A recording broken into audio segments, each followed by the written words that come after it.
Our Go Vote team. Yes, we have a Go Vote team. They're dedicated to making sure your vote counts. And today, we're talking about the importance of your signature on your mail-in ballot.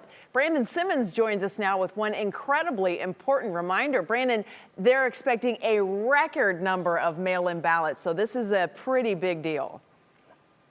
Yeah, this is definitely a big deal. The one thing that's obviously different about a mail-in ballot is as a voter, you don't get to physically cast that vote in person. You simply mail it off. And for election officials who are on the receiving end, they don't get to verify your identity in person. And of course, an election is all about trust. Now, unfortunately, a recent NBC News poll shows 50% of voters are not confident their mail-in ballots will be counted accurately. Now, that's a really, really high number.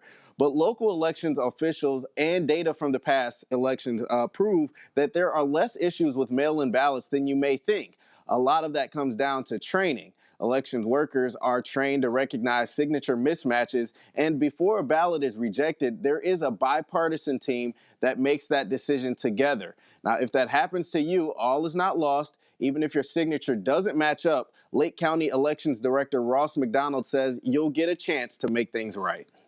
If they feel that that signature may not be the one on file, they'll bring that to the director and deputy director.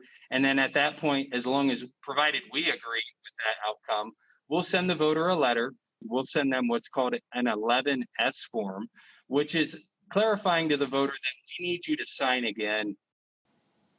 Now, in the 2016 election, McDonald says just one mail-in ballot, just one, was rejected due to a signature mismatch, and that was out of roughly 45,000 mail-in ballots that were mailed in that year, Betsy.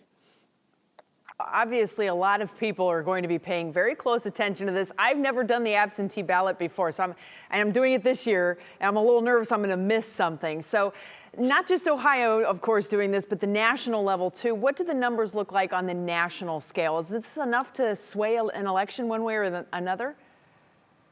Well, nationally, we're talking about just 0.3% of 33 million ballots in 2016 that were rejected based on a signature that didn't match up with records. So that was about 87,000 ballots nationwide that were not counted that year. Now, McDonald says it's not really the signature that's usually the issue, but other incorrect info on the ballot that typically would lead to it being rejected. So make sure you follow those directions carefully as you fill it out, Betsy. Definitely. And if you're mailing it in, make sure you double check your postage. It is not just a regular first class stamp or the forever stamp this year for Ohioans. So thanks, Brandon.